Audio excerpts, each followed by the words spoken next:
तो hello friend, मैं आज आपको बताने वाला हूँ कि जो सैंड रिप्लेसमेंट मेथड होता है जिसको हम एफडीडी बोलते हैं, तो उसके अंदर ये क्या है, हमारे एक एफडीडी की रिपोर्ट है।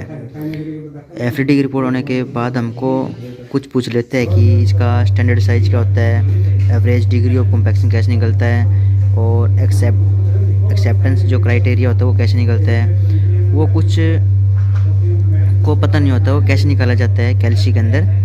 तो मैं आज आपको बताने वाला हूँ कि ये स्टैंडर्ड डिवीजन कैसे निकाला जाता है। तो सबसे पहले हमारे पास क्या होना चाहिए, हमारे पास एक साइंटिफिक कैल्सी होना चाहिए। जैसे कि आप वीडियो में देख रहे हैं कि ये मेरे पास के एक साइंटिफिक कैल्सी है, और ये मतलब हर इंजीनियर के पास होना बहुत ज़रूरी होता है। इससे ही कुछ वैल्यू निकाली जा सकती है। और सबसे पहले क्या करना होता है, हमारे पास ये कैल्सी के अंदर क्या है, जो इसकी जो स्टैंडर्ड डिवीजन निकालने के लिए, कॉम्पैक्शन निकालने के लिए, तो हम वीडियो को स्टार्ट करने वाले हैं कि कैसे कैल्सी को हम यूज़ करें ताकि हमारे पास ये स्टैंडर्ड डिवीजन निकाला जाए, और डिग्री कॉम्पैक्शन की एवरेज को कैसे निकाला जाए, और इसका जो एक्सेप्टेंस क्राइटेरिया वो कैसे निकाला जाए। तो सबसे पहले हम क्या कर लेते हैं, पहले तो हम कैल्सी को रिस्टार्ट करते हैं। स्टार्ट कैसे होगा, शिफ्ट और ये मोड को दबा देते हैं। तो ये 3 है, 3 का ऑल रिस्टार्ट का मतलब होता है। तो इसको हम 3 को दबा देते हैं, और 3 दबाने के बाद इक्वल टू दबा दो, तो ये हमारे पास रिस्टार्ट आ गया। फिर हम क्या करते हैं, सबसे पहले हमको कैल्सी को स्टैंडर्ड मोड के अंदर लेके आना होता है। स्टैंडर्ड मोड के अंदर कैसे लेके आते हैं, तो ये हमारे पास मोड होता है, उसके दबाना होता है।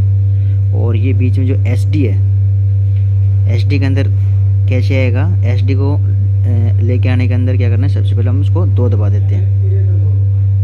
ये हम 2 दबा देते हैं, और ये हमारे पास क्या है, एसडी मोड के अंदर आ चुका है। तो अब हम डिग्री ऑफ कॉम्पैक्शन निकाल सकते हैं। डिग्री ऑफ कॉम्पैक्शन निकालने के लिए अब क्या करेंगे, सबसे पहले उसको हम, जैसे कि हमारे पास डिग्री ऑफ कॉम्पैक्शन कितना है कि 98.93 है, तो ये हम इसके अंदर पुट करेंगे वैल्यू 98.93। फिर हमको क्या दबाना है, प्लस का निशान नहीं तो एम प्लस दबाना है, एम प्लस। ये एम प्लस दबेगा, हमारे पास एक कॉम्पैक्शन आएगा। उसी प्रकार से जैसे कि 92, फिर दूसरा जैसे डिग्री दे रखा है कि 99.38, फिर हमको M1 दबाना है।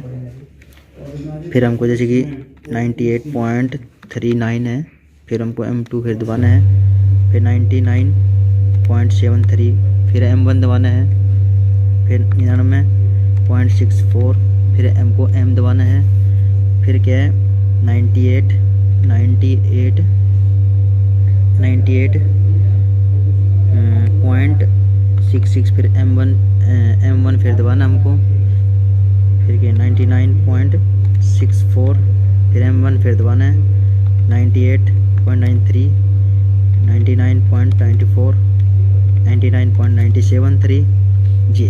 ये हम क्या है, डिग्री कॉम्पैक्शन में 10 फीट का कॉम्पैक्शन निकाल के दिखा रहा हूँ आपको। और ऐसे ही आप जितने भी 30, 40, 50 फीट हो कॉम्पैक्शन निकाल सकते हैं। फिर हमको क्या करना है, 10 फीट लगाने के बाद फिर हमको इक्वल टू दबा देना है। इक्वल टू दबा देना है।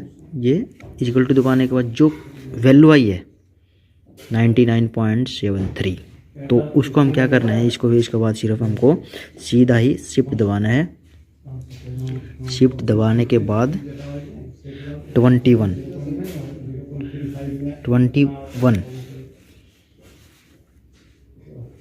इक्वल टू ये जो वैल्यू आई है 99.133, ये वैल्यू हमारे पास क्या आई है,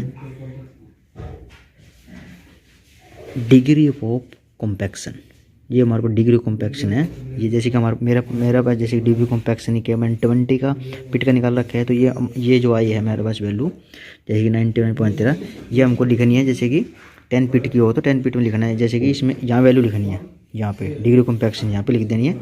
जो वैल्यू ये आई है, मैं निकाल रहा हूँ 10 फीट का ही, मैंने जो निकाल ली है जो वो 20 फीट की निकाली हुई है। तो आप जो कैल्शियम देख रहे हैं वो 10 फीट की निकाल के दिखा रहा हूँ कैसे निकलती है। तो ये वैल्यू यहाँ पे लिख देनी है। उसके बाद फिर अगेन स्टैंडर्ड डिवीजन निकालना हो तो उसे क्या करना है, वही वैल्यू को क्या करना है, फिर अगेन शिफ्ट दबाना है और 23 दबा देना है। 23 फिर इक्वल टू ये वैल्यू आई है स्टैंडर्ड डिवीजन। तो ये वैल्यू जैसे कि ये वैल्यू स्टैंडर्ड डिवीजन आई है 0.559, तो मेरा जो 10 फीट का है वो 0.518 आया। और उसके बाद क्या होता है, फिर इसके बाद क्या निकालना होता है हमको, जैसे कि एक्सेप्टेंस क्राइटेरिया निकालने के लिए एक फार्मूला यूज करते हैं। वो फार्मूला मैं बताता हूँ वीडियो के अंदर अभी।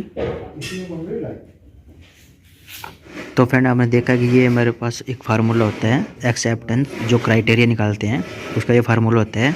तो ये फार्मूला क्या होता है कि 1.65 माइनस में 1.65 डिवाइड अंडर रूट टोटल पिट। टोटल पिट जितने कॉम्पैक्शन पिट मारी है वो टोटल पिट यहाँ लेनी होती है। जैसे कि मैंने पुट की हो, जैसे कि 1.65 माइनस में 1.65 डिवाइड अंडर रूट 10 पिट। तो 10 फीट इसके अंदर पुट करने के बाद हम इक्वल टू दबेंगे। जो इक्वल टू होने के बाद जो वैल्यू आती है, इक्वल टू होने के बाद इसको सोल्व करने के बाद जो वैल्यू आई है इक्वल टू करने के बाद इनटू में उसको हम क्या करते देते हैं एसडी। एसडी मतलब कहते हैं स्टैंडर्ड डिवीजन। जो स्टैंडर्ड डिवीजन होते हैं, जैसे कि वो स्टैंडर्ड डिवीजन हमने निकाला तो इससे हम इससे मल्टीप्लाई कर देंगे। तो ये स्टैंडर्ड डिवीजन निकाला तो इससे मल्टीप्लाई कर देंगे जो भी आपकी जो वैल्यू है उससे। और फिर जो वैल्यू आएगी स्टैंडर्ड डिवीजन निकालने के बाद इसके अंदर प्लस कर देते हैं कॉम्पैक्शन रिक्वायर्ड। जितना भी कॉम्पैक्शन रिक्वायर्ड होता है, जैसे कि जीएसबी का 98 है, सब ग्रेड का 97 है, वो रिकॉर्ड करने के बाद जो आएगा वो हमारे पास क्या आएगा एक्सेप्टेंस क्राइटेरिया वैल्यू। क्या होता है कि इसका जो एवरेज ऑफ डिग्री कॉम्पैक्शन है इससे हमको एक कम मिलेगा। तो ऐसे हम क्या है कि एसडी डिवीजन निकालते हैं। और आप हमारे वीडियो को लाइक कीजिए और सब्सक्राइब कीजिए, और अभी तक चैनल को सब्सक्राइब नहीं किया हो चैनल को सब्सक्राइब कीजिए ताकि आने वाली वीडियो आपको ऐसी मिलती रहे। Thank you.